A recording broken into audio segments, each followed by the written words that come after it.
As we just heard, Paramount's recent merger with Skydance is fueling major concerns about editorial control at CBS. At the same time, Paramount is engaged in a battle with Netflix to buy Warner Brothers Discovery. Paramount's most recent bid was rejected in part over financing.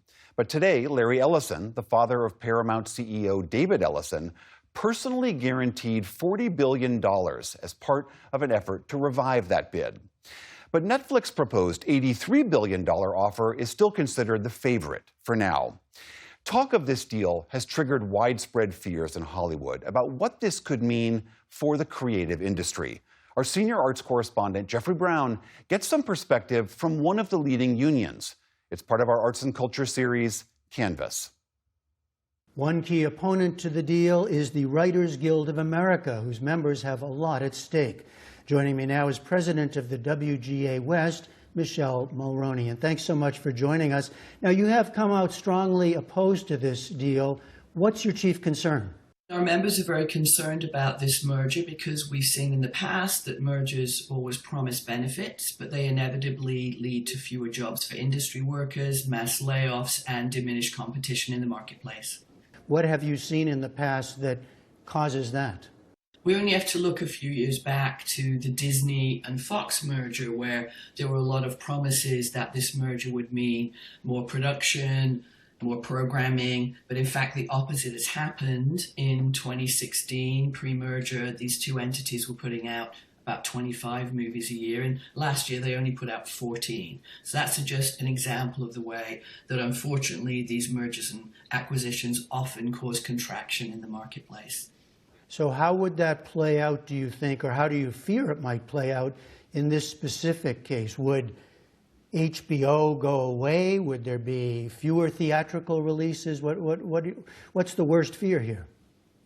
Yeah, there are several fears. I mean, obviously Netflix is in a pole position here, it seems, for this potential merger. And, they're the biggest streamer out there with 300 million subscribers. And for them to absorb HBO Max and HBO, we just don't know if the HBO that we've all come to know and love would survive a merger like this.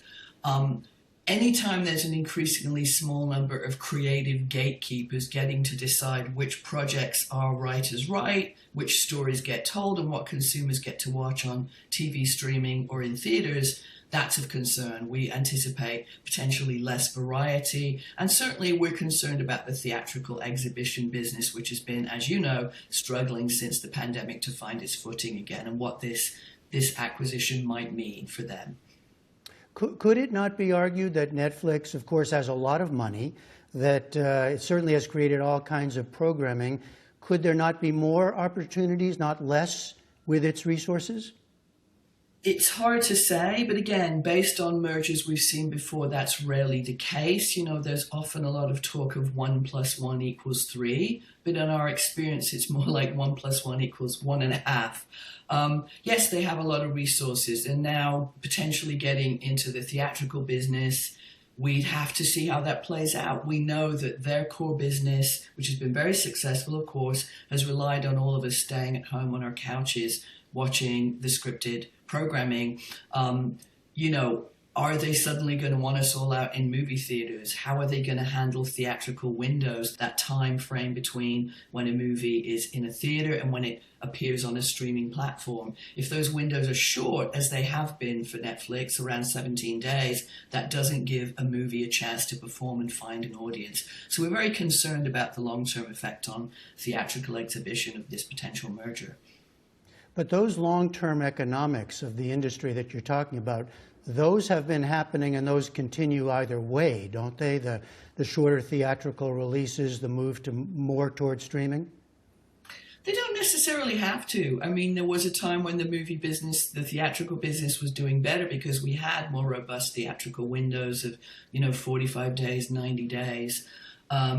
this trend doesn't have to continue this way. I mean, we don't even think that it's inevitable that Warner Brothers has to be sold. I mean, this is a situation where Wall Street prefers that companies give their money to shareholders rather than investing back in their businesses and trying to compete. We don't believe that mergers are the only way forward. We don't necessarily believe that Warner's needs to be swallowed by another major competitor who would then control an alarming amount of market share. You know, just for larger context, I mean, the last time the world was focused on your members was a couple of years ago during the strike. What's been the aftermath of that for your members? Of course, there was the pandemic as well. Where do things stand right now?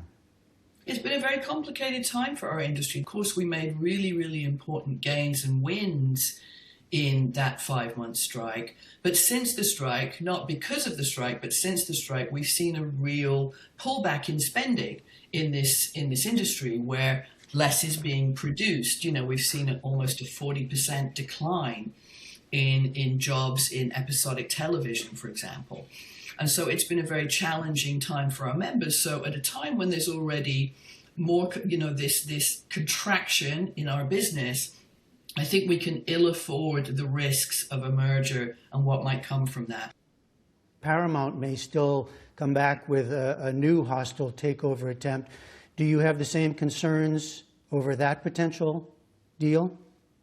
Yeah, our concerns aren't buyer-specific. Our feeling is that whoever wins here writers stand to lose. So each merger brings its own concerns, but overall, just an anti-competitive environment, an anti-competitive creative marketplace is something that should be of great concern. And of course, we hope that there will be a robust regulatory process looking at this. So how does this end? Warner does want a deal to go through.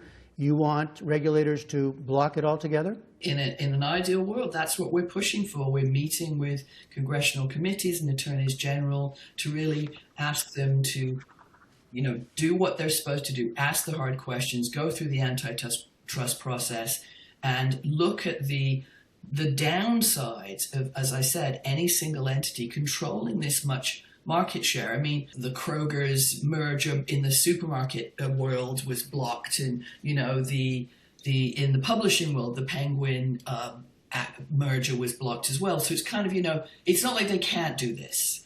They have done this in the past, and so we're very concerned that the proper attention needs to be paid on the regulatory level for this.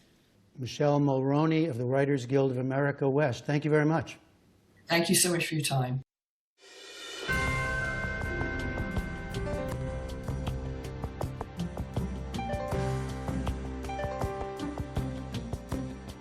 Hey, just a minute before you move on. I want to say thank you for watching and for supporting us. It's you, all of our viewers, our readers, and our listeners who make everything that we do possible. So thank you from everyone here at PBS News. Support journalism you trust. Support PBS News. Donate now, or even better, start a monthly contribution today.